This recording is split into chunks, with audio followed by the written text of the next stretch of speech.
Você já se deu conta alguma vez da importância de entrar em contato com as nossas emoções no nosso dia a dia? Eu já falei há alguns vídeos atrás de como que nós não podemos fugir das nossas emoções. As emoções são um processo absolutamente natural, fisiológico, mas a gente precisa ter muito cuidado, né, com o fato de que a gente se deixe guiar livremente pelas emoções, como por exemplo a raiva. A raiva costuma mobilizar muita energia. Mas será que essa energia é efetiva? Será que o fato de eu estar agindo guiado pela raiva necessariamente me coloca no melhor posicionamento possível? Faz com que eu adote a melhor maneira de enxergar a situação e que o meu comportamento ele seja principalmente adequado à situação que eu estou vivendo?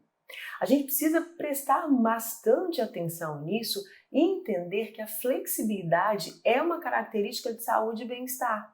E a flexibilidade está relacionada, inclusive, a gente conseguir compreender e interpretar a melhor maneira de agir em cada situação. É claro, gente, que no meio de um ataque de raiva, você pode pensar assim, como que eu vou fazer? Eu estava com raiva. Essa que é a questão. Talvez com raiva a gente nunca deva agir, porque a raiva nos deixa se enxergar de um modo mais completo a situação. A raiva faz com que a gente interprete errado alguma coisa que a gente ouviu, e a raiva faz principalmente com que a gente age de modo impulsivo.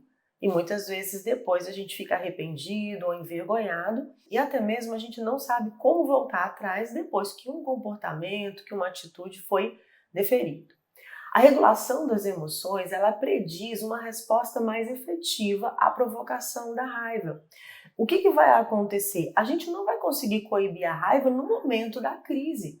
A gente precisa compreender o que está acontecendo com a gente. A gente precisa saber se a gente está bem, se a gente está tranquilo, se tem alguma situação que está muito mal resolvida com a gente. Por quê? Porque a partir disso, qualquer situação que de alguma forma venha me causar um nível de estresse um pouco mais elevado, vai correr o risco de fazer com que eu tenha um comportamento que seja desproporcional.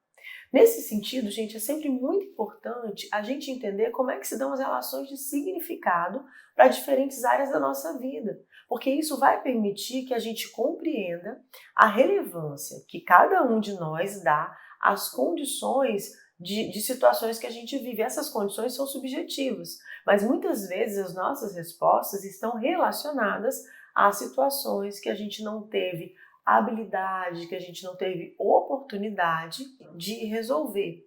E aí o que acontece é uma explosão num determinado momento que não é interessante, que não é inteligente e que não é saudável.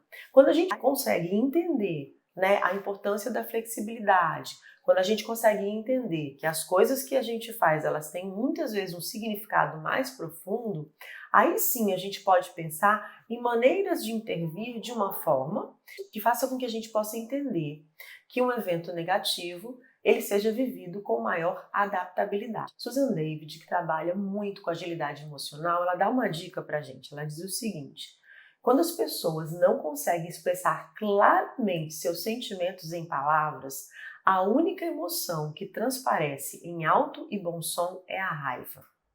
E aí a gente precisa começar a dar nome aos nossos sentimentos, porque eles vão apontar em direção à nossa dor e assim a gente pode encontrar um caminho, uma estratégia para lidar de modo mais adequado com ela. E aí ela propõe a seguinte pergunta: qual é a função da raiva? Qual é o propósito de uma determinada emoção? Então, assim, a minha reflexão de hoje é que a gente se proponha a fazer essa pergunta: qual é a função da minha raiva? E será que eu estou tendo efetividade quando eu deixo com que os meus comportamentos eles sejam guiados pela minha raiva?